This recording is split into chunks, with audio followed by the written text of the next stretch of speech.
Hello friends, welcome to Indian study पर आपका स्वागत है। दोस्तों, आज की इस वीडियो में मैं आप लोगों के लिए यूपी पुलिस कांस्टेबल और यूपी रेडियो ऑपरेटर के लिए हिंदी का इंपॉर्टेंट टेस्ट लेकर के आया हूं, जो कि आपके आने वाले एग्जाम के लिए बेहद इंपॉर्टेंट है।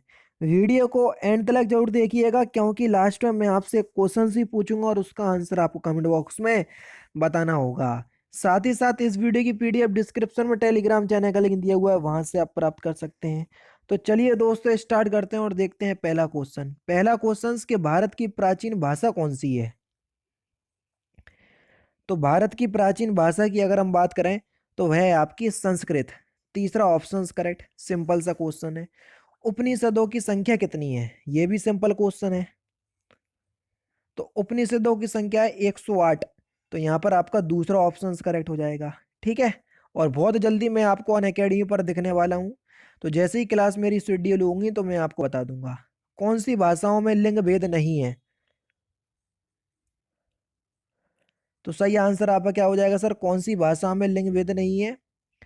तो देखो, नेपाली और बिहारी। तो तीसरा ऑप्शन यहाँ पर आपका बिल्कुल करेक्ट हो जाएगा। निम्नलिखित में से बताइए कि किस शब्द में द्वैत्व व्यंजन है। अब द्वैत्व व्यंजन क्या होता है? आधा अक्षर, पूरा अक्षर और समान अक्षर, जिसमें भी हो बस द्वैत व्यंजन कहलाता है। जैसे अब देखो, यहाँ पर दिल्ली में आधा ला है, पूरा ला है और समान अक्षर है, तो इसलिए यहाँ द्वैत व्यंजन है।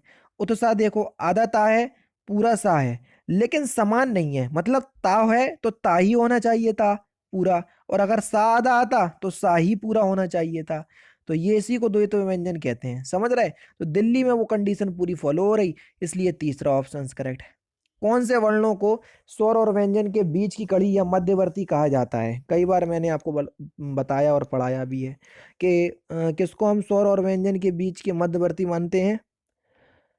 तो आपका जो सही आंसर हो जाएगा वह हो जाएगा आपका अयोगवा। अयोगवा जो है वो दो होते हैं, एक तो होता है अनुस्वर, दूसरा होता है विसर्ग, और अयोगवाई को हम स्वर और व्यंजन की बीच की कड़ी बोलते हैं। तो चौथा ऑप्शन करेक्ट हो जाएगा। निम्नलिखित में से कंठ ध्वनि कौन सी है? कंठ ध्वनि। अब देखो, पूरा का वर्ग आपका कंठ से बोला जाता है, का खा गा गा गा, है ना। का खा गा गा अंगा। तो यहाँ पर पहला ऑप्शन करेक्ट। देख लीजिए, पूरा का वर्ग था। अशुद्ध वर्तनी आपको बताना है 45 में। उपरोक्त चौथा ऑप्शन से यहाँ पर आपका बिल्कुल क्या हो जाएगा सर, करेक्ट हो जाएगा। निम्नलिखित में से किसकी वर्तनी शुद्ध है? 48 में, सॉरी 46 है, नॉट 48। दूरावस्था, तीसरा ऑप्शन करेक्ट हो जाएगा। निम्नलिखित में से आपको बताना है कौन सा शब्द कृदंत है? बिड़ंत, दूसरा ऑप्शन बिल्कुल करेक्ट हो जाएगा। अतियुक्ति में उपसर्ग आपको बताना है। अतियुक्ति में कौन सा उपसर्ग होगा? अति उपसर्ग, तीसरा ऑप्शन करेक्ट। बारहसिंगा शब्द में समास आपको बताना है, कौन सा समास होगा? बारहसिंगा शब्द में बहुव्रीहि समास होगा। पहला ऑप्शन यहाँ पर आपका बिल्कुल करेक्ट। भ्रमर के लिए सही पर्यायवाची वाले शब्दों की पंक्ति को आपको चुनना है कि भ्रमर का सही पर्यायवाची शब्द क्या होगा। भ्रंग, पहला ऑप्शन करेक्ट हो जाएगा। साहचर्य का सही विलोम शब्द क्या होगा? वैमनस्य, पहला ऑप्शन करेक्ट। अनेकार्थी शब्द अब्ज के लिए गलत विकल्प का चयन कीजिए कि अब्ज का कौन सा अर्थ नहीं हो सकता। मेघ, तीसरा ऑप्शन करेक्ट हो जाएगा। 53-54 में आपको बताना है निम्नलिखित शब्द युग्मों का सही अर्थ चुनिए। अपर और अपार। अपर का मतलब हो जाएगा आपका दूसरा, अपार का मतलब हो जाएगा असीम, दूसरा ऑप्शन करेक्ट। अंबुज और अंबुदी। अंबुज का मतलब कमल और अंबुदी का मतलब समुद्र, तीसरा ऑप्शन करेक्ट। निम्नलिखित में से किस एक का अर्थ पतवार भी है? तो वोकैब के सेक्शन है, इसलिए थोड़ा जल्दी चल रहा हूँ। कण, दूसरा ऑप्शन बिल्कुल करेक्ट हो जाएगा। निजवाचक सर्वनाम के संबंधवाची रूप के एक वचन की पहचान कीजिए। तो अपना, ये निजवाचक सर्वनाम के संबंध रूपी एक वचन की पहचान है, तीसरा ऑप्शन करेक्ट। मतलब ये निजवाचक सर्वनाम में भी आएगा और अब एक वचन की भी पहचान करवा रहा, तीसरा ऑप्शन करेक्ट। आके फिर लेना, इस मुहावरे का सही अर्थ क्या है? मतलब कि उदासीन हो जाना, प्रतिकूल हो जाना, तीसरा ऑप्शन करेक्ट। बाधा डालना इस मुहावरे का सही अर्थ क्या है? रोड़ा अटकाना, दूसरा ऑप्शन यहाँ पर आपका बिल्कुल करेक्ट हो जाएगा। निम्नलिखित वाक्यों में से अशुद्ध वाक्य है उसका चयन करना है 59 में। उसमें बचपन है, पहला ऑप्शन यहाँ पर आपका बिल्कुल करेक्ट। हवन में जलाने वाली लकड़ी के लिए शुद्ध शब्द कौन सा है? समीदा, चौथा ऑप्शन यहाँ पर आपका बिल्कुल करेक्ट हो जाएगा। वीर तुम बड़े चलो, धीर तुम बड़े चलो, सामने पहाड़ो सिंह की दहाड़ो, तुम कभी रुको नहीं, तुम कभी झुको नहीं, उपयुक्त पंक्ति में कौन सा रस है?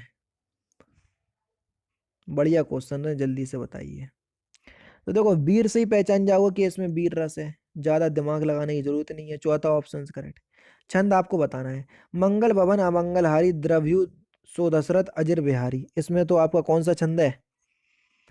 ये चौपाई छंद की प्रसिद्ध पंक्तियां हैं, समझ रहे हैं, तीसरा ऑप्शन करेक्ट। बाकी आप मात्राएं गिन लो, देखो मंगल में ये अनुस्वर लगा हुआ है तो इसमें दो मात्राएं गिनी जाती, एक एक, एक एक एक, एक दो, एक एक, फिर दो और फिर दो, देखो दो तीन चार पाँच छः सात आठ, आठ दो 10, दो 12, दो 14, दो 16, 16 मात्राओं वाला कौन सा छंद होता है? वही चौपाई। नेक्स्ट क्वेश्चन, जो रहीम उत्तम प्रकृति का करी सकत कुसंग, चंदन विष व्यापत नहीं लिपटे रहत भुजंग, तो आपको बताना है कि इसमें कौन सा छंद है। मात्राएं आपको गिनना पड़ेंगी, है ना। अब देखो जो रहीम उत्तम प्रकृति में आप गिन लो, देखो जो में ओ की मात्रा दो मात्राएं, रहीम में देखो एक मात्रा, छोटी ई की मात्रा तो एक मात्रा, माँ में एक मात्रा। अब देखो छोटा ऊ है ये, लेकिन उसके बाद जो है वो संयुक्त अक्षर है, संयुक्त अक्षर अपने से पहले वाले को दीर्घ कर देता है, यानी कि ऊ में दो मात्राएं गिनेंगे हम, उत्तम में एक मात्रा गिनेंगे, ता में, और माँ में एक मात्रा। अब देखो सेम यही जो रूल लग रहा वो यहाँ पर देखो संयुक्त अक्षर है, अपने से पहले वाले को दीर्घ कर देगा, ये कर दिया, और इसमें एक मात्रा, इसमें एक मात्रा। अब गिल्लू शब्द देखना, दो और एक तीन, तीन दो पाँच, पाँच दो सात, सात और दो, जल्दी बताओ, सात दो नौ, नौ और दो 11, 12, 13, और पहले चरण में अगर 13 मात्राएं तो वहां पर कौन सा छंद होगा? दुआ छंद, दूसरा ऑप्शन करेक्ट, समझ रहे?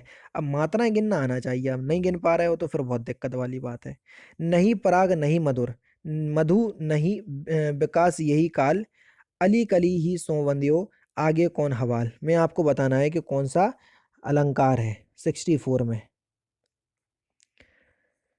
तो यहाँ पर अनियोक्ति अलंकार होगा, तीसरा ऑप्शन यहाँ पर आपका बिल्कुल करेक्ट हो जाएगा। जब आप अलंकार मेरे से पढ़ोगे ना तो मैं आपको सारे अलंकार बिल्कुल अच्छे से, और हर अलंकार के कितने इंपॉर्टेंट एग्जाम्पल होते हैं वो सारा कुछ करवा कर दूंगा, तो आपको ये सारी चीज अपने आप ही समझ में आ जाएंगी।